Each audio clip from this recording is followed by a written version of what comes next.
이스라엘 백성들이 반복적으로 넘어졌던 것은 바로 우상 숭배입니다. 1500년 전으로 거슬러 올라가서 가나안 땅에 들어간 이스라엘 백성이 결국 우상 숭배로 넘어졌고, 또 수백 년 후에 다윗 왕국이 만들어졌어도 그 자녀들이 결국 우상 숭배하다가 바벨론 포로로 끌려가게 되었습니다.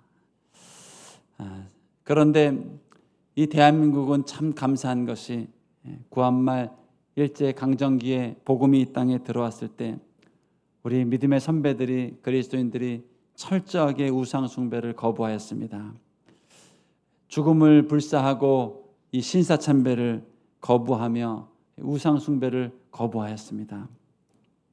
목숨 걸고 이 믿음을 지켰을 때 하나님께서 우리 믿음의 선친들의 이 믿음을 기억하시고 이 나라와 민족을 축복해 주시고, 사방이 공산주의 물결 가운데 있는 그때에 이 나라를 지켜주시고 보호해 주셔서 이렇게 부강한 나라, 또 부흥한 나라로 만들어 주셨습니다.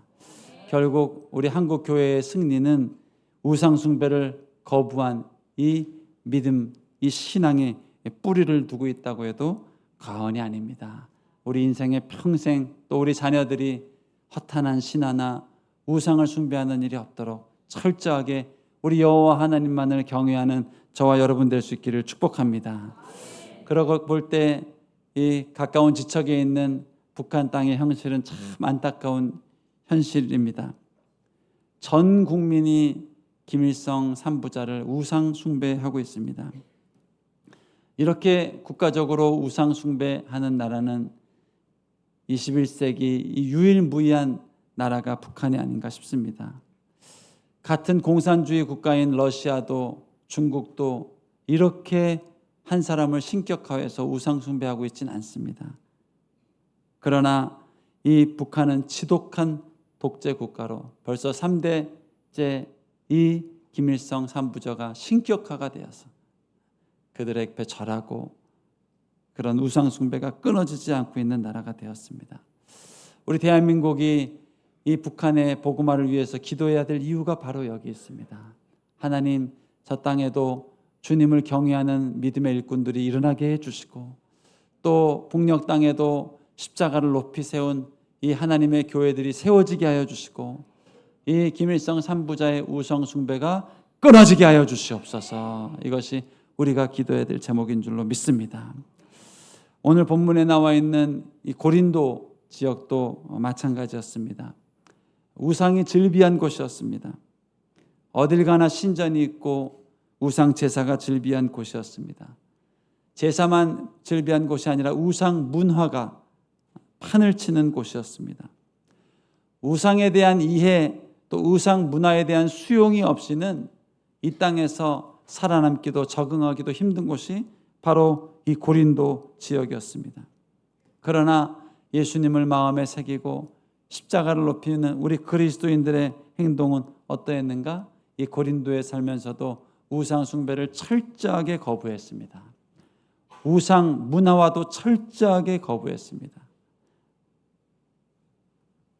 우상에 대해서는 어떤 모양이라도 거부하며 하나님 한 분만을 믿고 새기는 신앙으로 살아갔습니다.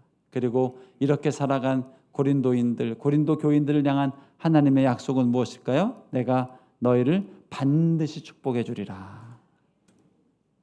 여러분, 하나님을 경외하는 자는 반드시 하나님이 그 인생을 기억하십니다.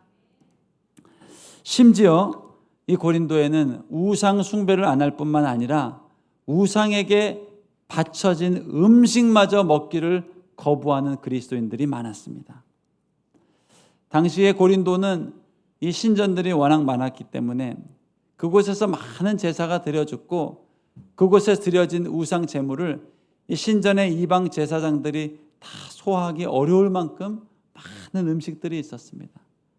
그리고 이 음식들은 자연스럽게 시장의 상품으로 내놓게 되었고, 그리고 대부분의 고린도 사람들은 이 음식들을 사다 먹으면서 이 생활을 했습니다. 그런데 이 고린도에 있는 크리스찬들은 우상에게 절하는 것을 거부할 뿐만 아니라 우상에게 바쳐진 좋은 음식들, 또 쉽게 구할 수 있는 음식들, 또 보다 값싸게 준비할 수 있는 좋은 음식들을 사지도 않고 먹지도 않고 그리고 거부하며 살아가는 이 믿음의 결단들도 있었습니다. 여러분, 이런 믿음의 결단이 결국 그 인생을, 가정을, 교회를 회복하게 하고 부흥하게 하고 십자가로 승리하는 교회로 만드는 것입니다.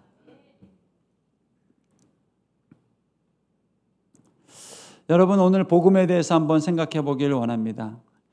이 복음은요, 먼저는 우리 인생을 매임과 억압으로부터 자유케 하는 축복을 줍니다. 예수를 믿고 나면요, 우리 안에 있는 모든 얽매임으로부터 벗어나는 이 자유와 해방의 축복을 경험하는 것이 십자가의 능력입니다.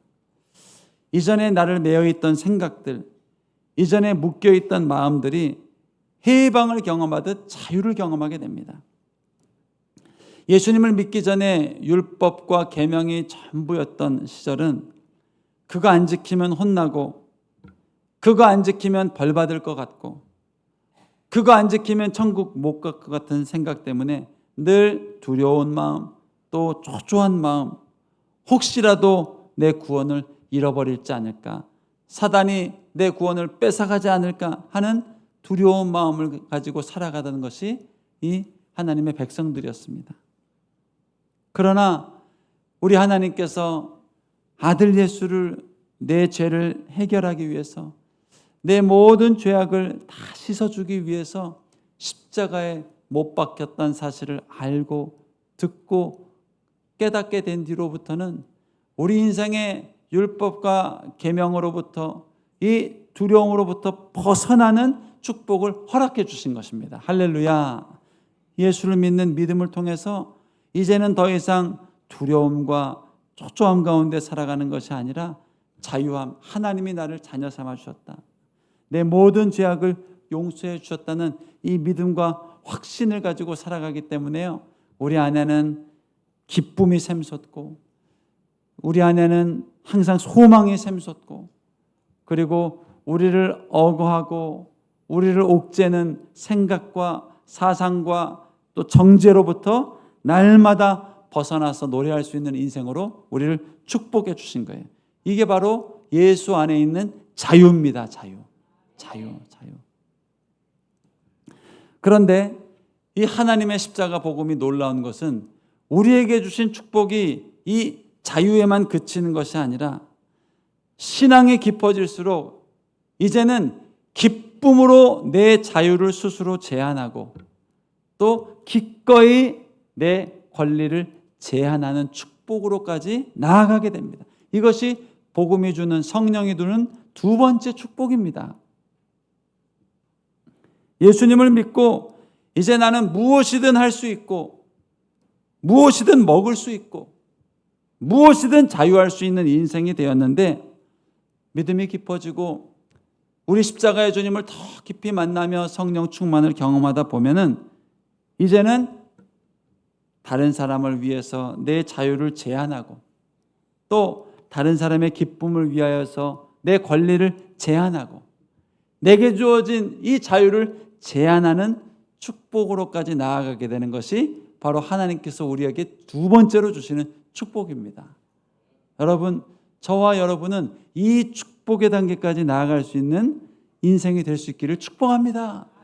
사실 이것은요, 내가 마음껏 자유를 누리는 축복보다 더 깊은 기쁨과 만족과 자유함을 가져다 주는 것이 이 두 번째 축복입니다. 하나님을 위하여 또 하나님이 사랑하는 백성들을 위하여 내 자유와 권리를 스스로 제한하며 섬기는 것, 이것이 주는 축복은 마음껏 누릴 수 있는 자유보다 더 큰 만족과 눈물과 감동을 가져다 주는 거예요. 저는 저와 여러분이 느끼는 이 복음의 깊이와 느낌이 여기까지 나아갈 수 있는 축복이 있기를 축복합니다. 대표적인 경우가 바울의 삶을 보면 알 수 있습니다. 그는 예수님을 믿기 전 늘 불안하고 또 구원을 잃어버릴까 봐 전전긍긍하며 예민하고 신경질적인 삶을 살았던 것이 예수님을 만나기 이전에 바울이었습니다. 본인만 그렇게 산 것이 아니라 율법에 어긋나는 사람들을 보면은 신경질이 나고 화가 나서 정죄하고 판단하고 지적하며 살았던 것이 이 바울의 인생이었습니다. 그러나 그렇게 율법을 지키며 살아가도 마음에 평안은 없고 자유함은 없고 기쁨은 없었습니다. 그러나 어느 날 사도들이 전하는 예수 그리스도, 그리고 십자가에서 내 죄를 위하여 이유 없이 죽어간 하나님의 큰 사랑을 경험하게 됐을 때 비로소 그가 모든 인생의 매임과 그 인생을 억압하고 있는 모든 묶임으로부터 해방되는 축복을 경험한 겁니다. 자유를 경험하게 된 겁니다. 하나님의 자녀가 되었다는 확신을 경험하게 된 겁니다. 그러나 바울의 삶이 거기서 멈추지 않았죠. 이 복음을 가지고 믿음 안에 살아가다 보니까요, 이제는 점점점 다른 사람을 위해서 내 자유를 기꺼이 제한하고 다른 사람의 영혼 구원을 위해서 기쁨으로 내 권리를 포기하는 이 축복의 단계까지 나아가게 된 거예요. 여러분, 이것이 성령의 역사입니다. 우리 안에 계시는 성령님은 우리로 그런 감동의 자리까지 나아갈 수 있도록 인도해 주시는 거예요. 여러분, 성령으로 충만하시길 축복합니다. 대표적인 예를 하나 들어보라면 먹을 겁니다. 구약의 율법은요, 이 되새김질하지 않고 이 발 굽이 갈라진 이 동물들은 절대로 먹어서는 안 되는 음식입니다. 이런 음식을 먹으면 부정한 인생이 되고 또 불결한 인생이 되는 것이, 이것이 굽이 갈라지고 되새김질을 못하는 음식들이었습니다. 동물들이었습니다. 대표적인 경우가 돼지입니다. 돼지. 우리가 좋아하는 삼겹살입니다.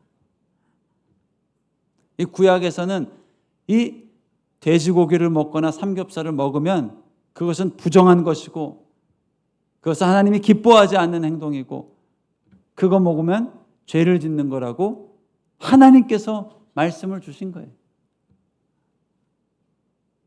그래서 바울은 평생 돼지고기는 얼씬도 하지 않았습니다. 그 맛있는 삼겹살 돼지고기를요, 한 번도 가까이 한 적도 없고 그거 먹는 유대인들이 있으면 정죄하고 네가 어떻게 하나님 앞에 죄를 짓냐 하면서. 그런데 이 나를 위하여 십자가 피 흘리신 예수님을 믿는 믿음으로 내 모든 죄에서 해방이 되고 보니까요, 이제는 자유함이 생긴 거예요. 그리고 이제는 삼겹살집 지나가다가 가서 먹을 수 있는 자유함이 생겨버린 거예요. 이깟 음식이 나를 더럽게 하거나 해하게 하는 것이 아니다. 오히려 나를 더럽게 하는 것은 내 마음에 있는 죄악들, 음란한 생각들, 도둑질하고 싶은 생각들, 이런 생각들이 나를 더럽게 하는 것이지 이런 음식이 나를 더럽게 하는 게 아니다. 그때부터 바울은 삼겹살을 맛있게 먹었습니다. 먹고 나서 회개도 안 했습니다. 그런 자유함이 있었습니다. 주변에도 얘기했습니다. 야, 삼겹살 먹어도 돼. 맛있네. 야, 이렇게 맛있는 고기였네. 이 예수님을 믿는 믿음이 생기고 나니까 불필요한 허례 허식들, 불필요한 간섭들로 인해서 생각이 매이거나 그것으로 죄책감을 느끼거나 하는 일로부터 벗어나는 축복을 경험하게 된 거예요. 할렐루야. 저와 여러분도 사실은 불편해할 일이 아니고 사실은 천국 가는데 아무 지장도 없는 생각이고 행동들인데 혹여 그런 일로 하나님 섬기는데 불편함이 있거나 거리낌이 있다면 정말 십자가의 제사함을 통해서 마음 깊이 자유를 경험할 수 있기를 축복합니다. 그런데 문제는 바울의 신앙이 이 삼겹살 먹는 거에서 그치지 않았다는 거예요. 이 교회에서 삼겹살을 먹다 보니까 이제 막 예수님 믿은 지 얼마 안 된 유대인들은요, 비록 예수님을 믿고 자녀가 됐지만 아직까지 율법을 지키는 사람들이거든요. 삼겹살 보면 막 냄새도 안 맡고요, 정죄감이 먼저 올라오는 사람들이거든요. 근데 이런 사람들이 바울이 삼겹살 집에 들어가는 거 보고 자꾸 시험에 드는 거예요. 내가 생각하기에는 이 삼겹살은 먹어서 안 되는 건데, 초신자들은 그럴 수 있잖아요. 근데 위대한 스승이라고 하는 바울이, 하나님의 사랑을 저렇게 사랑한다는 바울이 저렇게 율법에 어긋난 일을 해도 되느냐? 이런 일들이 자꾸 생기는 거예요. 그러자 바울은 어떻게 했을까요? 그 사람들을 위해서 내가 삼겹살 먹는 권리를 포기하는 신앙으로 또 나아가게 된 겁니다. 먹어도 돼 설명해도 이게 한 번 거부감이 생기고 바울 선생님에 대한 한 번 오해가 생기니까요, 이게 복음이 잘 들어가지 않아요. 이런 일이 반복되다 보니까 바울은 결정을 해버립니다. 아유, 그깟 삼겹살, 다른 고기 먹으면 되지 뭐. 그깟 삼겹살 하나 때문에 사랑하는 새 가족들 상처받게 하고 내 동료 성도들 상처받게 하는 일이 있어서야 되겠는가? 이런 마음의 감동이 일어난 겁니다. 삼겹살 먹는다고 해서 죄 짓는 것도 아니에요. 그런데 하나님이 이 주변 사람들을 보고 주변 영혼들을 살피면서 돕고 싶은 마음을 마음에 주시니까 이거를 끊어버리고 싶은 마음까지 생기게 된 거예요. 할렐루야. 이게 바울의 인생에 주신 하나님의 두 번째 축복이었습니다. 저는 저와 여러분의 믿음과 삶도 하나님이 여기까지 인도해 주실 줄로 믿습니다. 삼겹살 먹으면 안 돼. 하나님 기뻐하시지 않는 거야.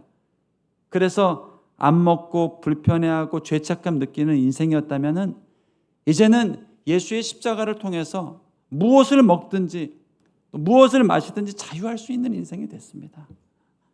그것이 하나님이 우리에게 준 축복입니다. 그러나 여기서 우리의 삶이 머무는 것이 아니라 이제 더 깊은 은혜의 자리로 나아가면 내 안에 그런 생각들이 일어납니다. 내 주변 사람들을 위해서, 또 내 이웃들을 위해서, 또 우리 새가족 성도들을 위해서 내 안에 있는 이 자유와 권리를 내가 내려놓고 포기하고, 그리고 그러면서 하나님이 주시는 기쁨을 만끽할 수 있는 단계입니다. 이것이 하나님이 우리를 거기까지 인도하기 원하시는 거예요. 여러분, 성령 충만한 인생 될 수 있기를 축복합니다. 오늘 고린도 교회의 문제가 바로 그것입니다. 우상에게 바친 제물, 그 음식을 구입해도 되냐 안 되냐, 먹어도 되냐 안 되냐, 이것 가지고 이 싸움이 일어나게 되는 겁니다. 어떤 그리스도인들은 예수 믿고 나니까요, 이 우상 바쳐진 음식에 대해서 자유함이 생깁니다. 내가 우상을 숭배하는 것도 아니고 그깟 우상이 뭐라고, 그것 때문에 먹고 맞고 고민할 필요가 뭐가 있는 게, 우상이 가짜니까 우상에게 바쳐진 제사도 가짜고 마음껏 먹어도 아무 거리낌이 없는 이 자유함이 생긴 겁니다. 종교개혁 전에 수많은 수도사들이 왜 수도사가 됐을까요? 하나님을 사랑해서 독신으로 살기로 결단했을까요? 그렇지가 않습니다. 그 길을 걸어가지 않으면 심판받을 것 같고, 그 길을 걸어가지 않으면 화가 인생에 임할 것 같고, 이 성경이 라틴어로 되어 있다 보니까요, 이 대부분의 이 사람들은 성경을 읽을 수도 없고 이해할 수도 없었거든요. 그러다 보니 신부님을 통해서 선포되는 이 말씀이 내가 알 수 있는 하나님 말씀의 전부인데, 그 말씀이 왜곡되어서 율법을 강요하고 하나님 벌 받는다는 얘기를 자꾸 하고, 헌금 안 내면 너희 죄가 정결케 안 된다는 얘기를 자꾸 하고, 더 많은 헌금을 해서 죄가 더 깨끗하게 된다는 얘기들을 듣고 하다 보니까 이 마음에 두려움이 생기고, 심지어 어려서부터 하나님을 그렇게 사랑했던 이 마틴 루터 마음에도 번개가 치는 날, 내가 수도사가 안 되면 하나님의 심판을 받겠다. 독신의 은사가 있는 게 아니에요.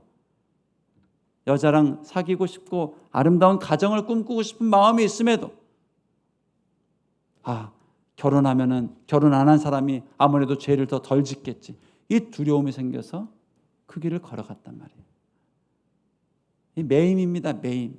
사단 마귀가요, 얼마나 우리의 생각과 이 행동들을 자꾸 매는지 모릅니다. 얼굴 매요. 죄책감을 자꾸 줘요. 그런데 이 종교개혁 마틴 루터가 스승님이 로마서 한번 강해를 해봐라 하고 이 로마서와 갈라디아서를 다시 읽으면서 그것을 강해 설교하다가 이 로마서 말씀을 보다가 새롭게 다시 한번 깨달아진 거예요. 우리가 죄인 되었을 때 예수님이 나를 위해 죽으셨다. 이 말씀이 새롭게 깨달아지면서 울고 감사하고, 아무리 고해성사를 해도 내 마음에 자유함이 없었는데 이제 그 주님이 나와 함께 하신다는 믿음이 생기니까요, 정말 이 영안이 열려버린 거죠. 기쁘고 마음이 기쁘고 샘솟고 하나님의 자녀겠다는 확신으로 기쁨이 샘솟고, 그리고부터는요, 이 불필요한 관습들 다 벗어버리는 일들을 하게 된 겁니다. 여러분, 저와 여러분이 정말 예수님 깊이 만나서 불필요하게 우리를 억어하고 있던 생각들, 불필요하게 억어하고 있던 이 생각들로부터 자유해지는 인생 될 수 있기를 축복합니다. 평생 이거 뭐고 살아가는 경우가 참 많습니다.